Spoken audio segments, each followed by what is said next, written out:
So Les, I was chatting with some of the folks here about how long it's been and what happened in those early days that got you interested in this long service to the city that I understand is going back 15 years? Well, till 2006, yeah. Yeah.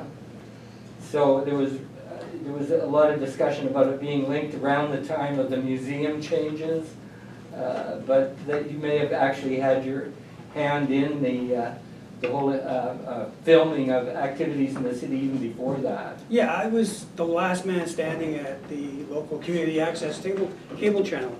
Yeah. Literally the last man standing. And when you guys had your abatement issue here in City Hall in 2003, I believe it was, cables got cut and they weren't reconnected until Neil Krog got reelected and he wanted to have television broadcasting city council. And I was the only one that said, yeah, I'll do that. So, and I was the last man standing at Cable 10. So, yeah, that's how I got into this. It's really, the museum was a completely different thing. So, but it's been my honor to do this all these years. What I really feel I'd like to say is simply this. I come from a big city, and if you live in a big city, you're just one person in the crowd. You come to a small town like this, and you can actually feel the effect of your pushing on the swing has on the community. So I would echo what the DBA was trying to say this morning in inviting businesses to move to this town. I would invite anybody with a spirit of civic duty and honor and willing to do things to move to a small town, because really, you can have an effect. It makes a difference. I'll give you one of these someday. Well, unless I'd like to say that I think your contribution runs deep in terms of the democracy in Grand Forks. I think you've always shown an example of keeping your private opinion to a private place.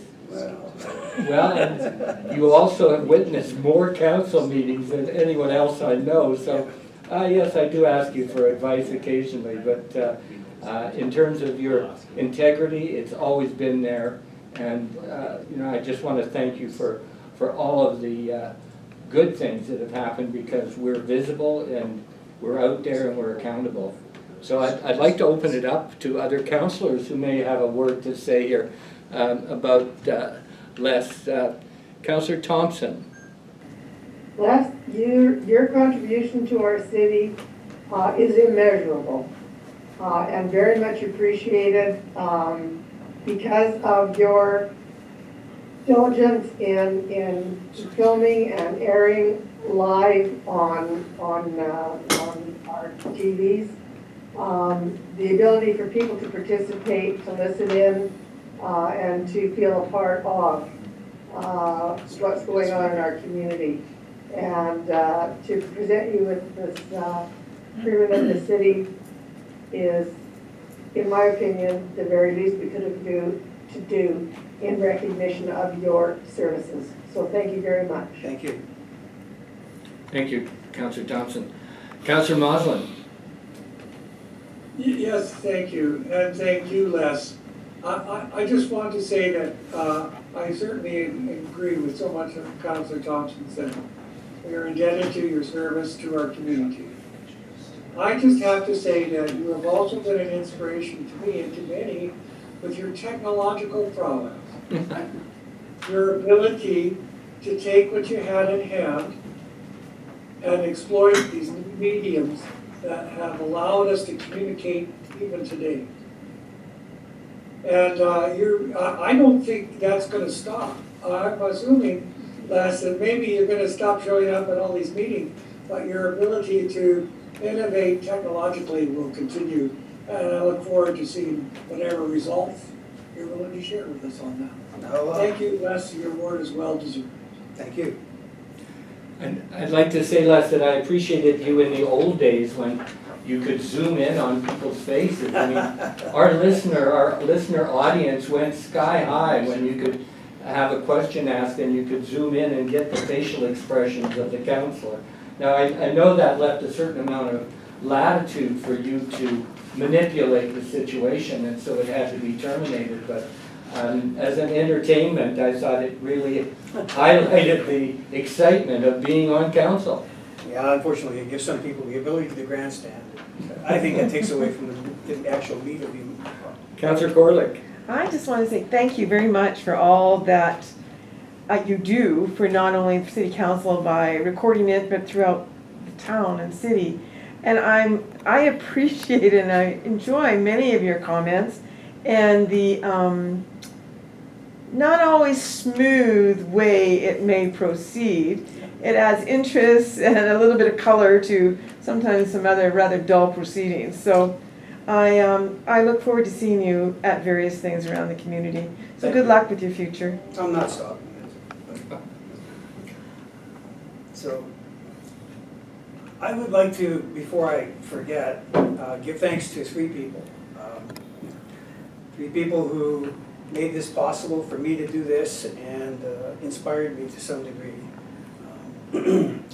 One's my late wife, Laurel.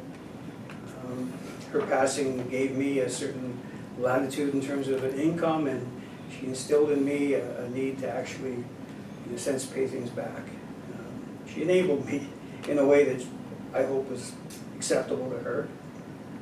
And Lorraine Van Boyen, without her, none of this would have happened or be possible for me to carry on. And the third person is a person I had never met. He died before I got here. But once I learned about him, I heard more and more about him, and I aspired to be him, in a sense, for this town.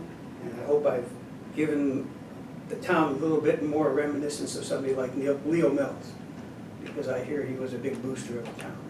And that's all I have to say about that. Thank you. And blessed he was. He drove through town with a fellow by the name of Sid Cole.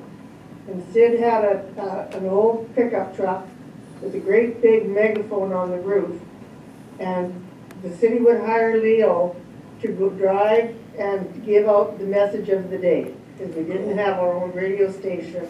Sometimes the newspaper wasn't being published in a timely fashion. And so it was Leo. And he would be very proud of you, because I knew Leo very well. Well, I have a megaphone, and I heard for this morning, you really can't enforce the bylaws that much. So maybe I'll just... Okay. All right, Les, thank you very much, and thank you for coming in person. I would give you a big hug if I could, but we'll save it for later. I'm equipped here. But thank you. All right.